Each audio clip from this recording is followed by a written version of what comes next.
Test, test. Hey, I think the sound may be coming through now. All right, let me rearrange you guys again. I always have to do this when we first start up. And we'll do this.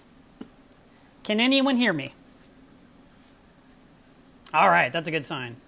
And we're going to slap this thing on the screen. Where did it go? Hang on a second. Sorry, I'm trying to get arranged. How do these other guys make it look so simple? How about this thing? And so as you can tell, we have green stream health. I am so excited that it's working. And I want to mention to you guys immediately about that I had the cable company come out here and they said, everything's great. We replaced your modem. We replaced the wire leading from the pole straight to your residence. And I said, no, it's not working. And they said, well, you need to check out your computer. You need to check out your software. And I was so annoyed. So I told them, all right, I'll do that. I talked to AppleCare. And I told them that I needed to figure out what's going on with the stream, and we restored the operating system on my Mac. It's completely replaced. It's brand new software, and it wouldn't work. And then I contacted the software called Broadcaster and said to them, hey, it's not working. And he tested everything. And he said, everything's testing fine. You're good to go. But it wouldn't stream. It wouldn't stream. It wouldn't stream. And then a few days ago, around 4 o'clock in the afternoon or 3 o'clock, my internet just went out. It was just done. And it didn't come back for about 4 hours. And, it would come for a second, then it would go. So I had no internet, no television, no phone. It was all dead. And then I power cycled the modem, and all of a sudden streams worked. So something was wrong in this neighborhood. They told me it was fine. They lied. And we are good to go. So I'm really excited about that. I'm really glad that you guys tuned in this week, and I've got things to discuss with you. So I'm going to keep dropping these little things on the bottom. I'm going to try to focus on keeping myself on the screen because I tend to forget. And I wanted to talk about MACNA a little bit.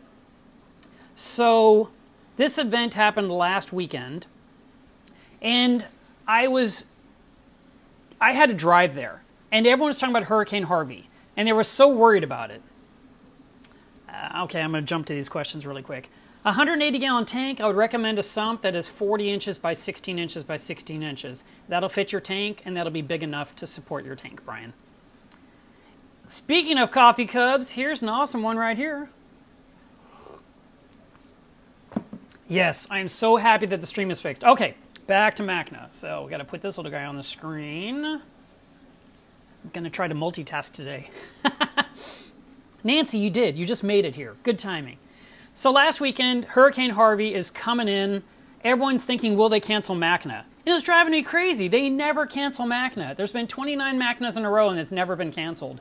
And it was actually aggravating me. But in the end, all was well, and the storm never even hit New Orleans.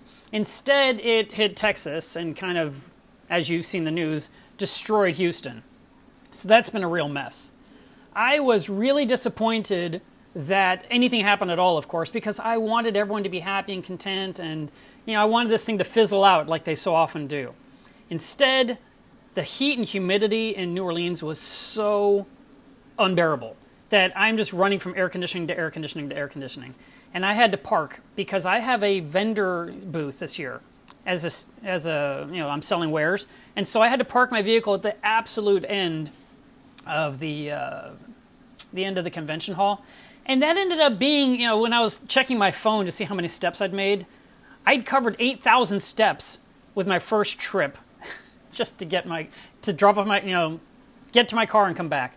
Oh, it was horrible in the heat. And I was very much looking forward to getting inside the air-conditioned building. Okay, the stream has gone yellow. It's not green. What the heck? Let's hope that thing picks up momentum again and that you guys have a good signal.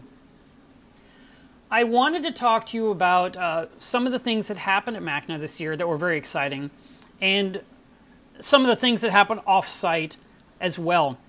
For example, Rising Tide was there, and so several of the aquarists from public aquariums met at this conference and kind of crossed the speakers. They shared speakers, and that was good news because I got to see Paula from the Dallas World Aquarium, who is very big on reef conservation and very big on captive breeding.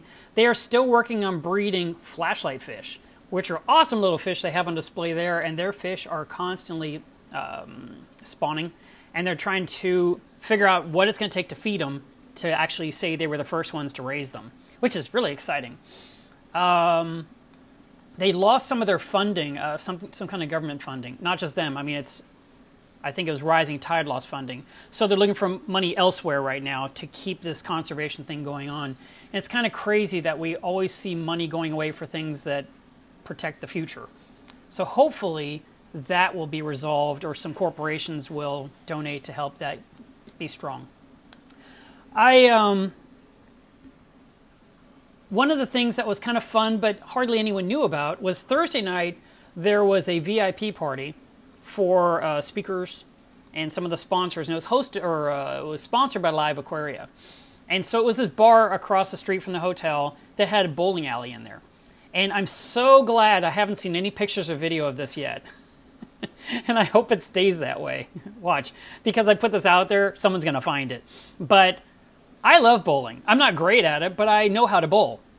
And I put on my shoes, and I went on the lane, and I threw the first ball, and my foot did not slide on the board at all. Instead, I stopped short and fell forward into the lane.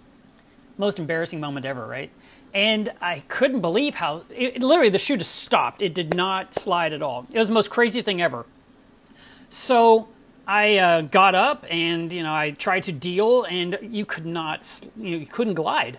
So I finally went up to the counter and told them, there's something wrong with the boards. Can you do anything to, sweep it with something to make it slick? And the woman said, what we're doing is we're sanding the bottom of all the shoes. And I thought, well, how weird is that? I've never heard of sanding shoes. And I guess because it's a bar, all the crap that's on the concrete that sticks to the bottom of the shoes, people walk back and forth from the bowling lanes to get liquor, and they ruin the shoes. That's my guess. But anyway, I couldn't take it anymore. I took my shoes off entirely, and I skated in my socks and doubled my score.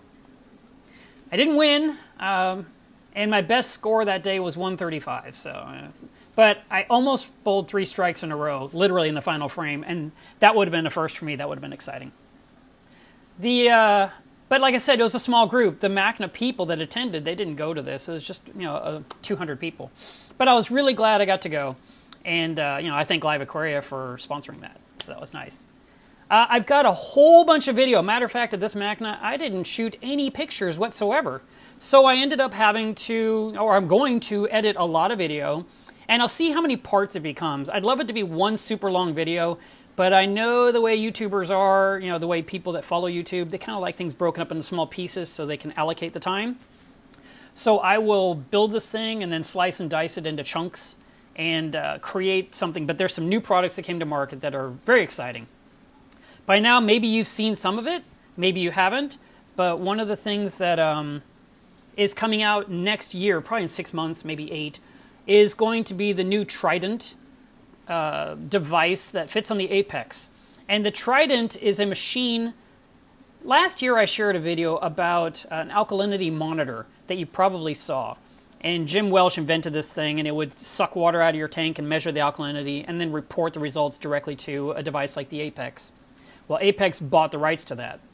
And in the last 12 months, they've basically designed a machine that can not only do that, but it can measure calcium and it can measure magnesium too. And put all those results into the Apex. And then I would think, in theory, once you have that number in there, you could tell the dose, which is also a part of the Apex system, to trickle in more or less of those additives to keep your numbers even. The cool thing about this machine is its price range is between $500 and $600. It's not crazy expensive like $1,000 or higher, which was a concern.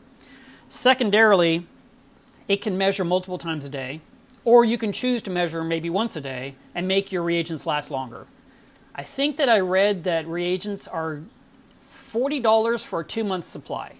So if you were measuring once a day instead of 4 times a day, you should be able to get 4 months out of it if the reagent can last. And that's one of the questions that they're trying to determine now. How will it hold up long term?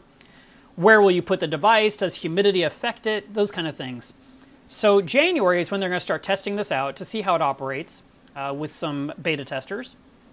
And then after about 3 months of that, then it will become open to the public. So they were saying the second quarter of 2018. That's why I said 6 to 8 months from now, we may see this thing here, and we can literally have our tanks measure all the time these very important elements, especially alkalinity. That's the one that always gets away from me. Speaking of water testing, did you guys test your tanks today? I tested mine and posted my results on Instagram, instagram.com/MeLovesReef. Here you go. And you guys should take your tests. You should write them all down, post a quick picture on Instagram, do hashtag water testing, hashtag post your results, and at MeLovesReef so I can see your results. And I think this way will help keep each other accountable. It's really important that we stay on top of it, because those kits do us no good if they're just sitting on a shelf or in the back room. You gotta take them out, you gotta use them, you gotta look at the bad news, and you gotta fix what's wrong with your water. Me too. Okay, Jay, make sure you tag me in case I missed it, because I didn't see anything yet. Yeah, you know, I was embarrassed by my test results today, and I will talk to you about a couple of things. So here is my cheat sheet, and my salinity is even lower. And part of the problem was I made a mistake before I left town. I have my system set up that if the skimmer overflows, that it turns off the skimmer. You know, so if the waste collector fills up to about a gallon of liquid, it just shuts off the skimmer. And around 4 o'clock Saturday, I started getting 2 texts every hour for almost 24 hours. Oh my God. The problem was I had set skimmer to on instead of to auto. I don't remember when I did that, but boy, was that dumb. Because what happens is the skimmer keeps wasting and overflowing, and your top-off keeps adding more water. And so my tank sitter said when he came in, the fish room was full of water everywhere, which, you know, it was gone by the time I got back. But man, such a dumb mistake. And it lowered my salinity another point. So for the next week, I'm going to top off with salt water and bring salinity back up. It needs to be 1.026. It's way too low. My phosphates are still high. I knew that was going to be the case. I'll dose for that and get those down. And then nitrate is a whole new topic that I have to readdress, but I can't talk about it for about a week or two until I find out my facts. Something's up. One more thing I want to talk about water testing really quick in case you never knew. I talked with a chemist. I say he's a chemist. He's really smart about test kits. And we talked about how with some test kits you take a little spoon and you put a little scoop of powder in there. And we always wonder, should it be the big spoon, the little tiny spoon, a heaping spoon, a flat spoon, doesn't matter. It turns out that that doesn't really matter. All you're doing is putting this powder in there for a color indicator. And so you just need some in there. And so I think, you know, we don't have to be quite as strict of how much is in there. Obviously, you need a spoon's worth. But it's not going to change the results if you use a little bit more or, you know, an equal amount. So that's kind of interesting. And it is interesting to see these machines. I also filmed another machine. It's a brand new thing, looks about the size of a PC tower. You know, it's about this wide and this tall and this long. And it has an actual syringe in it with a physical needle. And there's room for 8 bottles on the bottom. I got this on video. You guys are going to see it. The bottles will hold up to 8 different reagents.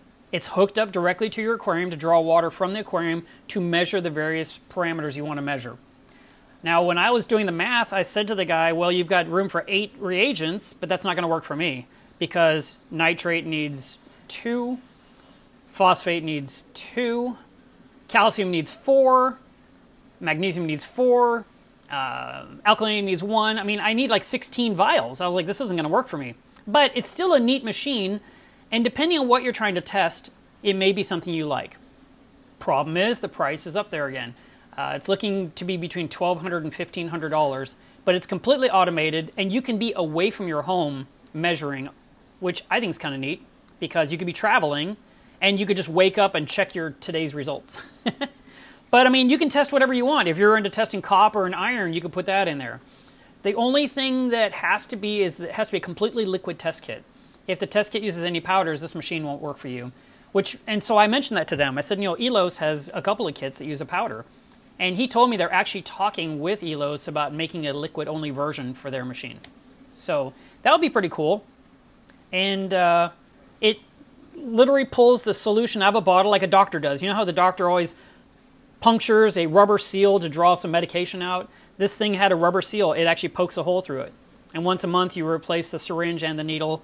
It always rinses itself out. Every single one of the beakers had a little magnetic bead in the bottom. And so as the device moves back and forth, wherever the needle is sitting over that bottle, there's a little magnetic stirrer to stir that one bottle so it's fresh and it hasn't settled out. And then it goes to the end and does the optical test. And then it has a spot where it rinses. and it spins itself out and goes into a waste. And it rinses with RODI. Very interesting system where the Trident is not going to rinse with RO water. It's going to actually use some tank water to rinse itself out. And it's not going to use very much water per day, too. That was something that came up on Reef to Reef. People were asking, well, how much fluid is coming out? You know, because that may affect my salinity with all these tests. But I think they said it was something like 40 milliliters per day would be used up. That's nothing. We evaporate way more water than that, and our skimmers pull out way more water than that. And if you have to, you know, check your salinity from time to time, you can. All right. One of the things that we did on Friday night was that we got into, well, we took an air-conditioned bus to Mardi Gras World. Others walked through the heat through a parade with an actual band and with a few characters dressed up like a fish and a seahorse. And they went to Mardi Gras World where all the ginormous caricatures are that they use in the floats. And we walked through this entire building, saw all these floats everywhere parked. And then we went through to a building in the back where it was a reception with, you know, food and drink. And what was really neat was, you know, we got inside, which was great. It was air conditioned. I was happy. I'm so glad I don't smoke. If I was a smoker and had to stand in the heat just to smoke, I'd probably quit because it's just so unbearable. But I'm an AC guy. I love AC. So we went inside and, you know, we grabbed our drinks and then we went what looked like into an open courtyard, but it was actually a completely enclosed area with a ceiling that had stars and some clouds and there was trees inside. And the entire place was, you felt like you were outside. It was kind of like a set you might see inside Las Vegas, which was really cool. And you could just relax and enjoy each other's company. And I spent a lot of time at these shows hanging out with my friends, networking with other brands, finding out what's the newest, discussing things that I use myself or things I might possibly like to sell. There's a lot of that kind of stuff going on. Sorry, my nose is itching. It wasn't that hot, you say, Chris. Well, I'm half Swiss. I love snow. So I say it was that hot. I hate humidity. Humidity is the devil. It's the worst part of heat. If you're in Arizona, you can be at 110 degree heat and it's just not nearly as bad. But man, Houston gets really bad humidity. Right now, their humidity is 1,000%. I feel really bad for those hobbyists down there. They're trying to keep their tanks alive. Some just had to walk away. What a disaster. Okay, what else can I tell you? MACNA next year is in Las Vegas. And I checked the price 2 days ago, and it's $109 to get the full conference pass, which includes the reception and the banquet on Saturday night. I would sign up now. Even if you cannot go, you have basically, I think, until 2 weeks before the show to sell your ticket to someone else. And there's always someone looking for a ticket at $109, you know, next, let's say June, July. So you'll definitely sell it. You won't be stuck. And I definitely recommend you go. I met a lot of people at this MACNA that said it was their first. And I want to take full credit for them going. I want to say I made them go because I always tell everyone to go. But, you know, reality is people went for various reasons. But I'm really excited to see lots of new people coming to MACNA and checking it out. And, you know, they always are shocked. They think it's so, you know, they expect one thing and then they get there and like, wow, this is way bigger. Let's see, what can I else show you? Here is a slide from my presentation on Saturday morning. So Saturday, I had the first slot, which was 9 a.m. And I actually picked it. I wanted to have the first talk of the day because I wanted to be able to work my booth all day long. I didn't want to leave in the middle of my booth on Saturday, which is considered the busiest day, to go give a talk and then come back to a booth that's been abandoned. So I chose that hour, and there was a lot of people in that room. The room was massive. I believe it could seat up to 800 people. And I didn't really count the head, you know, how many people were in there, the head count. But I did get numerous people approach me and said, wow, you had a huge crowd. And that was nice to hear. You know, I just wanted to give my talk, do a good job, and get off stage on time. Those are my 3 goals. And I had a hobbyist that came up to me who's been in the hobby 30 years, and he said, I learned something new today. Yes. And I met some of the most adorable children at MACNA this year. There was this one family that came up to the booth, father, mother, and 4 girls. The guy has no boys. And these girls were super cute. They were involved in the button hunt, which is, do I have one of my? I have none. Anyway, you can get these buttons, all different shapes, from all over the MACNA vendor hall, and you pin them all over your lanyard. And then the one, when you get a certain amount, or the most, then you can get a raffle prize to win some nice gear. So the button hunt is something that's been going on for several years. And actually my best friend came up with that, and the kids love it. I have a picture on my Instagram where I show 2 girls' bags just covered, like the little knapsacks they put on their back, just covered with buttons. And they ran up and they said, I'm the funniest guy ever. They love watching my YouTube videos. So, hey girls, I'm glad you're watching. The parents were super nice. Lots of people were buying mugs this time. And overall, it was just great to meet hobbyists of all levels. I met people with lots of experience. I met people with very new experience. I don't think I met the guy that won the MACNA trip. And maybe he introduced himself and I didn't put 2 and 2 together. So if you were there, I apologize for not making that connection in my brain. A lot of you said, hey, it was so great to meet you. I see your posts on Facebook or I see your posts on YouTube. And I'm thinking, did I connect that username with the right person? Because, I said hello to everyone. But, man, it's so tough to keep track of everyone. Let's see. Oh, yeah, speaking of this talk that's on the screen. That talk was filmed by, and the sponsorship was Bulk Reef Supply. And they film all the speakers. So in the next couple of months, you can expect these videos to start rolling out, and that will include my talk. So you'll get a chance to watch it. And it was what to do to avoid disaster and, plan now before it happens to you. And so I covered a bunch of different stories in this presentation. And I actually ran out of time. But I thought I had a whole bunch left, and it turns out I only had like 4 slides left. So it was all good. It gave everyone an opportunity to literally leave the hall, the speaker room, to go straight into the doors when the vendor hall opened up. That was what they wanted. They wanted to end the talk, open the doors, and everyone go downstairs and enjoy the vendor hall. And a lot of people talk about what they got when they came home from MACNA. They just say, oh, I got all this loot. I got all this swag. Well, here's the stuff I came home with. And I'm going to go into it on my upcoming video. But you can just get a brief look here. There are a lot of shirts. I got this cool towel I forgot to mention in that clip, so I'm sharing it now. This is from Driftwood Aquarium Furniture. And this is my buddy, Dion Richens. And I think he lives in Utah. And he does beautiful woodwork cabinetry. And he brought me this towel, which is awesome. I can definitely use it on my tank. My hands are always wet. I always need to dry them off. And so it was a gift, not swag. And then this was swag from the Apex meeting. So what happens, you had to get there really early Friday morning before MACNA started. I think you had to be there at like 7 or 7:30. And you got breakfast if you got there early enough. And then grab a seat, and then they go into this whole thing. So here's this towel, but it's on a retractable cord, so you can clip this to your belt and keep your towel right on your side. Thought that was pretty awesome, right? And then as you see in the picture, there's some fish food. I went and yelled at Instant Ocean about the marine chips that no longer exist. And I really, really, really went to bat for all of us. And, he kind of just blew me off. But the best part of that conversation, I should have filmed it. I told him I'm going to get all of you guys to email him because I actually have his personal email address. I think we should just blast his inbox. He's like, oh my God, what did Mark do? I'm totally kidding. I would never do that. But it was fun to threaten him with it, and he was laughing. I was laughing. I'm never going to do it. He said the only way we can get the marine chips back is if we can somehow make sure they sell 30,000 bags a year. Challenge accepted? I don't know. That's quite a goal. So he says the stuff in these little jars he gave me is the same stuff. He called it the leftovers, which I totally disagree with. They look more like confetti.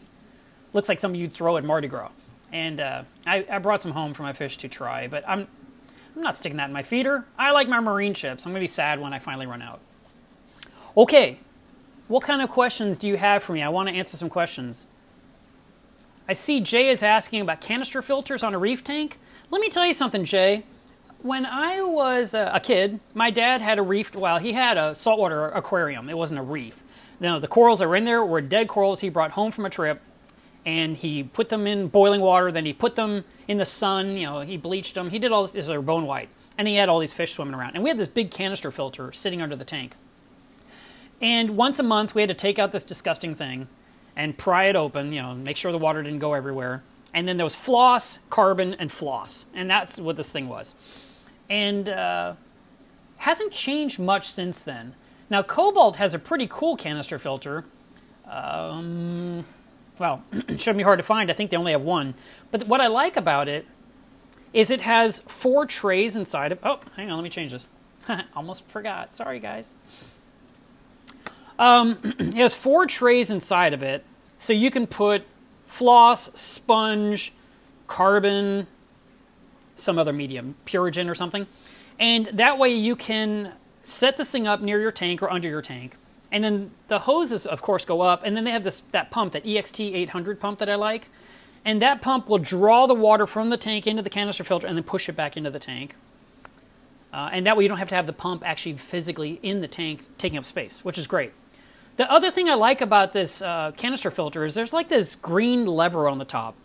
And if you take the lever and you twist it 90 degrees, it closes the ports. And the pump can still circulate, and you can pull the canister off and leave that thing dangling off the side of the tank and go clean it out, reset it, put it back in place, snap it back in, and water starts resuming. That's a really neat invention, and I actually got that thing specifically for the reason of vacuuming out my sump. And I thought, I've always wanted a sump vacuum cleaner, and this thing would do the job.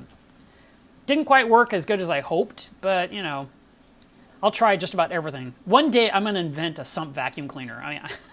Why hasn't anyone done this? I don't know why. It seems like such an obvious thing.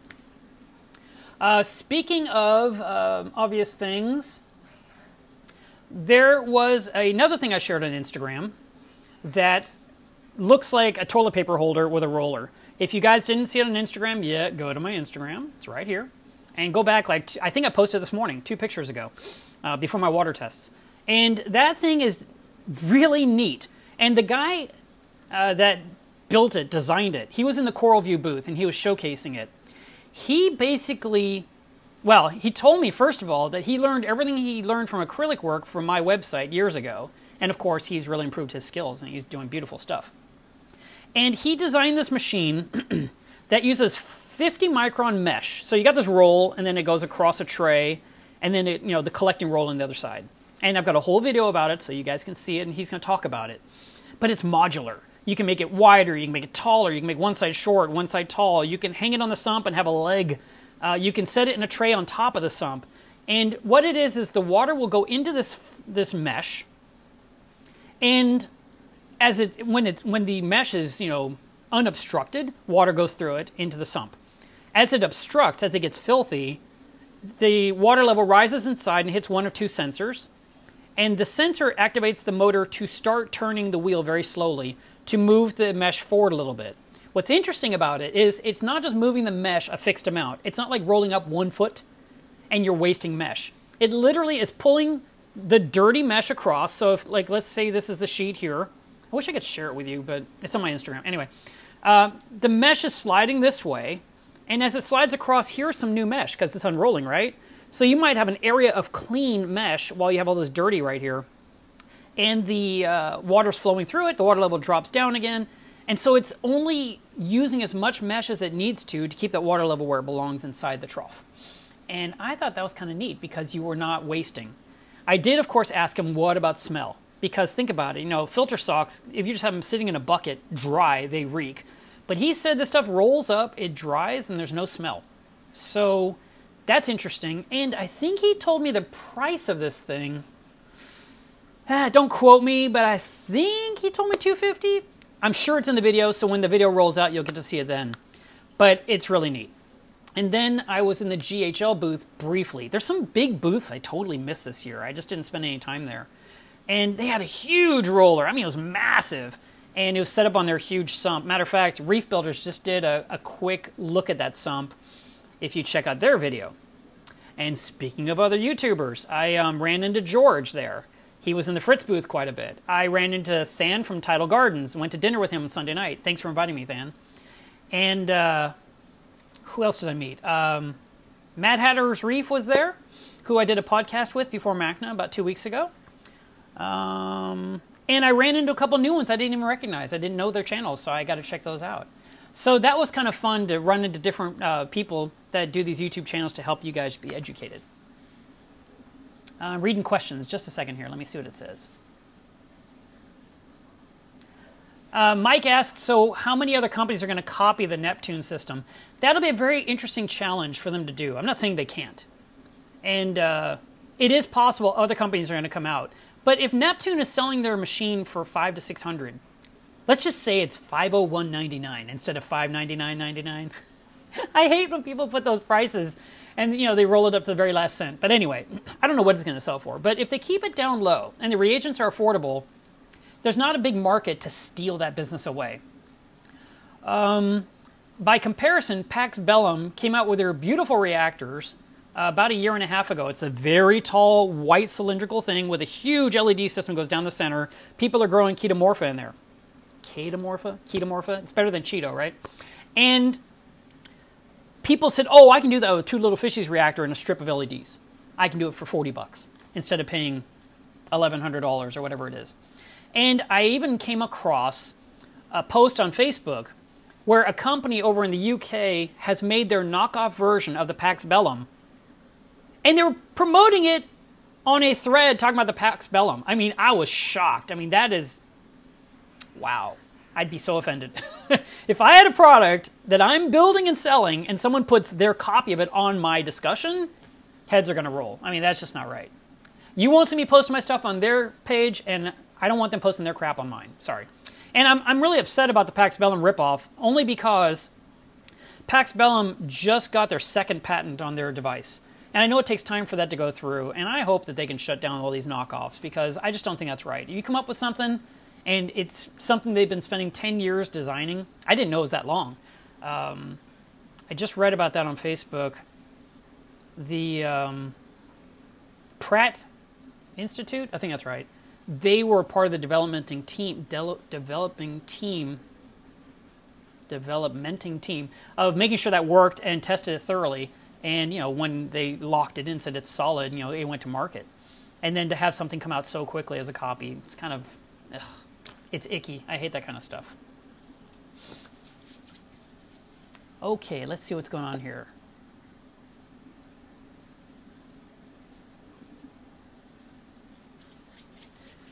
All right, what else do I have for you guys? This year, I was in a booth, like I said. But I don't think I'm going to do booth next year, because I think what I'd much rather do is be able to be free to float around everywhere and see all the products, film everything. God, who knows? Maybe I'll get some kind of a bulletproof system to stream directly from the show. That would be awesome. There is a way to do it. I've been told it's pretty expensive, but it might be worth every dollar. And if I could do that, I think it'd be far more effective than me standing in a booth trying to sell you phosphator-Rex, biospheres, RODI systems, sumps. You know, I mean, yes, I do this for a living, but at the same time, a lot of you come up because you just want to meet me, and you just want to, you know, I mean, this does not go to my head. I love it that you take the time to do that. And when people say, I love your website, or I love the information you shared about how to work with acrylic, or I love your YouTube channel, you know, I appreciate that you took the time to do that, because you could just as easily keep walking and go focus on the corals you want to buy. And, you know, so getting a chance to talk with you is just as exciting for me as it is for you. And I go to Comic-Con every year in San Diego, which is a huge show. 120,000 people go. We're all packed in there like sardines. And I'm excited to meet artists and to meet cosplayers and to see what's new, you know, or what kind of art. I mean, someone mentioned this in the last video. I'm going to hold it up here. Hopefully the reflections won't be too bad. So they asked me specifically about this, which I bought from an artist. I've seen his work for 3 years in a row, and last year I bought this. I love it. I'm trying not to have too many reflections on here. But his name is Mike, and I think it's Bocchianoli. I might have that wrong. But not only does he draw this great caricature, I'm getting all this white light on there, but he's also drawn on the mat. And once I saw that, it's like, I'm buying this. I love it. There you go, Nancy. Now you can see it. It is awesome. It's so cool. And I was really glad to buy it. I love how all the dragons are scared and the fish at the bottom is like, what are you guys scared of? Water's awesome. So, I'm all about art. Oh no, it won't hang on the wall anymore. I'll do it later.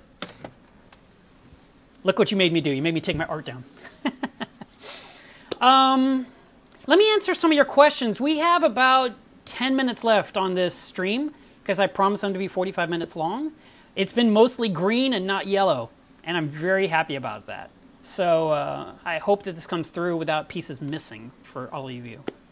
And then next week, there will be videos about MACNA. Everyone's been rolling them out really quick as soon as the show was over, and I've been just kind of catching up on work. So I would love to knock them out as quickly as everyone else, but at the same time, I feel like, let me just do my work, let me just do a good job and release something that I think you'll enjoy. And I'll tell you this, I didn't see everything, so Google away, hit YouTube, look at all the different people that did videos about MACNA, check out the Coral View channel, check out Reef Builders, who else would have anything? Marine Depot did some videos, and some of the YouTubers. Than did one too. Am I going to Reefapalooza? Actually, I believe I am. I've got this master plan. My next speaking gig is going to be in Utah, and it's on a Thursday. And so I want to go there Thursday, then fly to California Friday to go to Reefapalooza Saturday, and then fly to Arizona to see my mom and spend a few days with her for her birthday, and then come back home. So that trip is in the works. That means I will be there at Reefapalooza, California for one day only, and I'll be walking around. I won't be hard to find, you guys know what I look like, and I'll probably be wearing a black shirt that says Mila's Reef on it, so if you're looking for a specific look, that would help. I'll be walking around with a tripod, a microphone, a camera, so you can watch for that.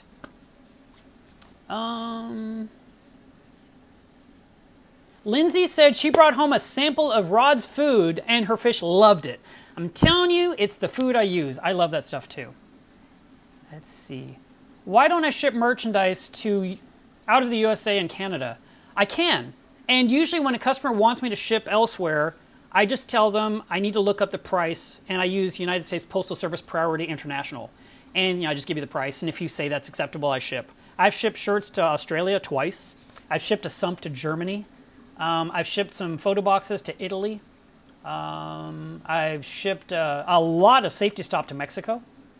So these are all things that we, I do ship. It comes down to what does it cost. My website doesn't automatically default to that because there's so many issues, so I try to look up the prices and give you a quote. Let's see. Pratam asked, what happens when the starfish gets too close to my anemone? Odds are the starfish will wander away. If it doesn't, you can move it yourself carefully. Ellen says that the patent shouldn't be too far-reaching, that other companies should have the right to make something similar. Algae turf scrubbers was patented, and apparently it expired like a couple of years ago. Someone mentioned this on one of my YouTube videos about 2 weeks ago because I didn't know the answer. And, I heard they were all the rage in Australia a long time ago, and then we never had them here in the U.S., and all of a sudden we do, and someone said it's because the patent expired. So, will the keto reactors be a mainstream thing? Will it be good for those people with no space? The smallest one Pax Bellum made was made of an acrylic tube wrapped in a foil. It was actually beautiful. It's on my video. You'll see it. And I think it was like $450. So way more than $40 DIY. And I get DIY. I do. But I also like quality gear I can plug in and rely on.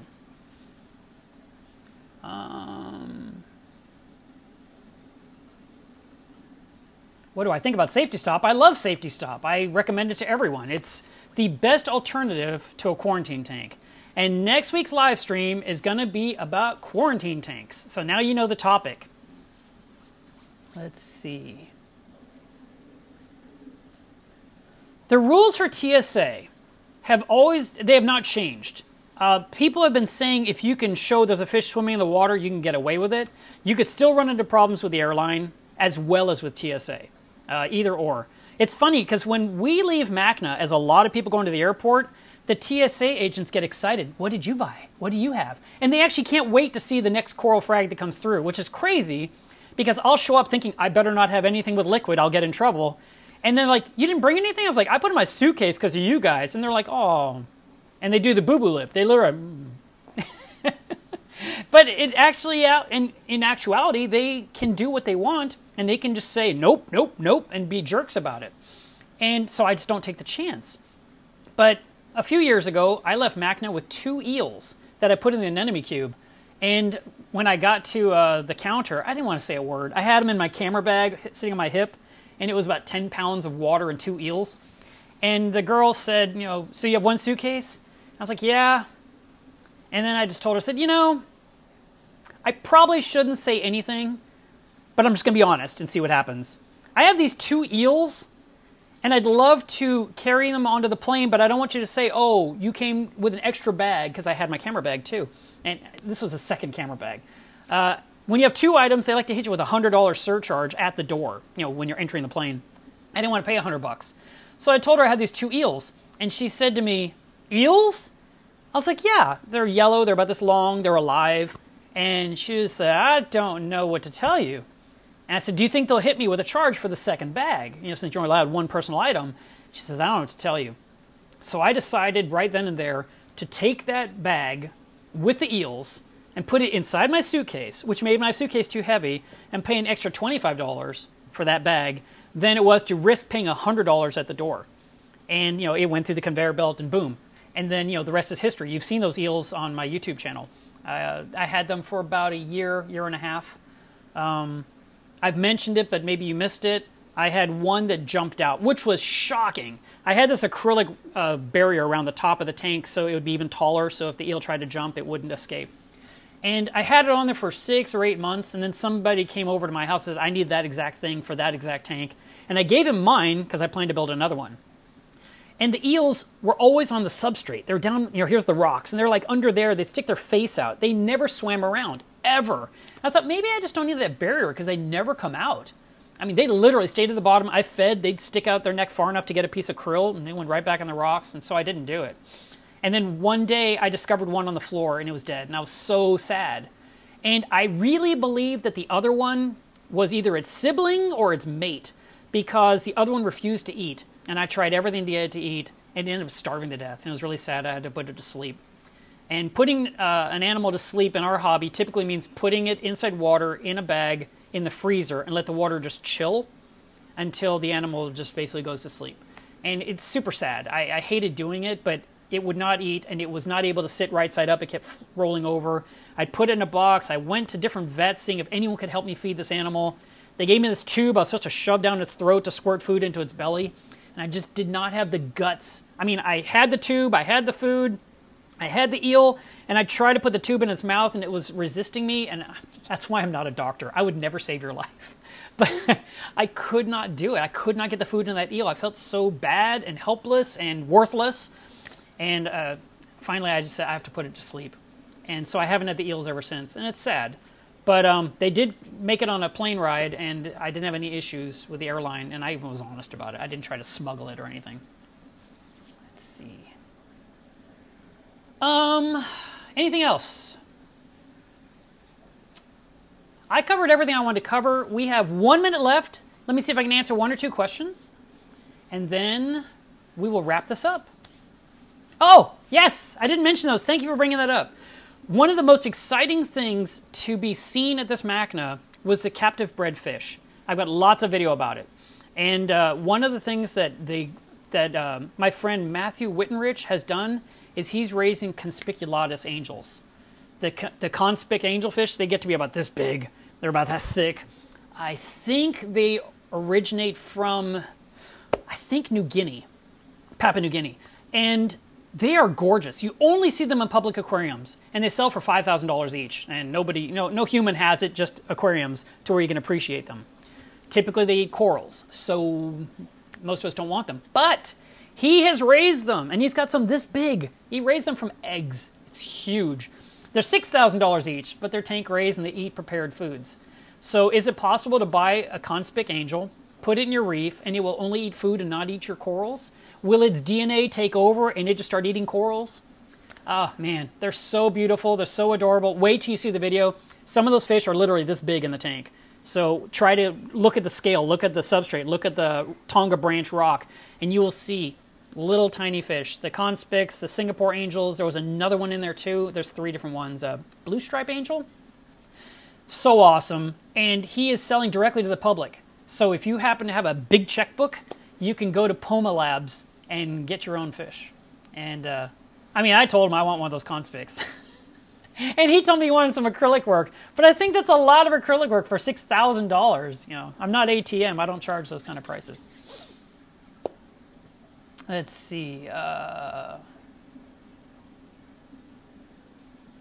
Jay, ask one more question. Yeah, for $6,000, Alan says he can eat what he wants. The nicest coral I saw at MACNA was completely fake. It was the $10,000 acro. And it was glowing, and it was fluorescing under blue light, and it was 100% fake. They jammed it into his frag rack with all the other frags so that people would run over and take a picture of this ridiculousness.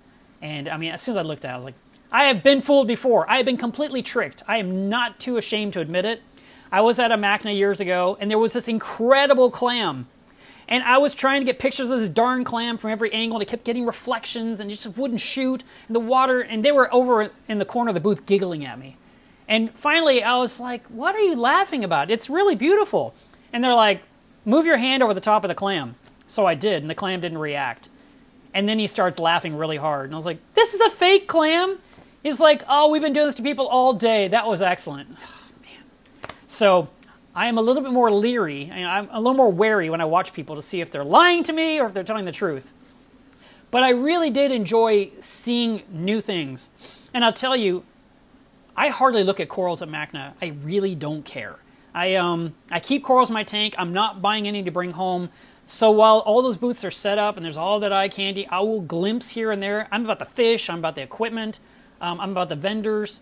I saw some really interesting gear this year.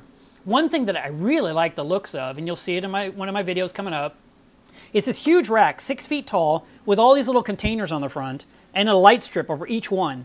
And to me, I said, if I was a fish store owner, I would get this rack, I'd put it against the wall, and I'd put all my invertebrates in there. I would put in porcelain crab, cleaner shrimp, coral banded shrimp, Yasha goby, what am I trying to say? There's a goby and shrimp pair. I would put all those in those containers. And the cool thing is, you can just pluck it out, walk to the register, and take it with you. And it self-seals when you pull it off, and the filtration system that hides behind it all just keeps running. And the store owner can just shove a new one in there. And the thing costs nothing, just, you know, between you and me, because we don't, you know, the rest of the world's not listening. Each container is 85 cents. You know, it's cheaper than a Tupperware, right? And they said to the store owners, sell the container to the customer for like $2, and tell them when you bring the container back, I'll give you $1 back. That gets them to come back. I asked, well, how do you keep the containers clean? Because there's a light on top of it. It's shining all day. What about algae growing in there? And they said, when you pull the container out of the rack and you give it to the customer, you gave the algae to the customer, which I thought was funny. But realistically, I mean, it's low light, it's LEDs. It's just enough to see the creatures. I think it's a brilliant rack. I love it. And I love that you can just pull it loose. It's sealed. You saw the water trickling into a sponge, so it's dead silent. And there were 85 cents a container. And you didn't have to bag it up. You could just take it, go to the register, walk out the door, go home, and, you know, acclimate it to your tank. You could bring the container back. You could rinse it out. You could save it for some other use. Really neat, very affordable. And like I said, if I had ran a fish store, I would definitely get that thing because I think it was awesome. Thank you so much for paying attention to this live stream, guys. Find me on Facebook. Here's my link one more time. And post your test results today on Instagram. Make sure you do hashtag water testing, hashtag post your results at Milos Reef so I can check out your results as well. And I will see you guys next week. The next live stream will be about quarantine tanks. And the videos coming out this next week will be about MACNA. I will share as much as I can. I'm not sure. I have a lot of footage. I'm going to trim it down. I think I'm going to do it in like part A, part B, part C, something like that. So that way it's easy to digest. Thanks so much. And I hope you guys have a great weekend and that your tanks just keep treating you right.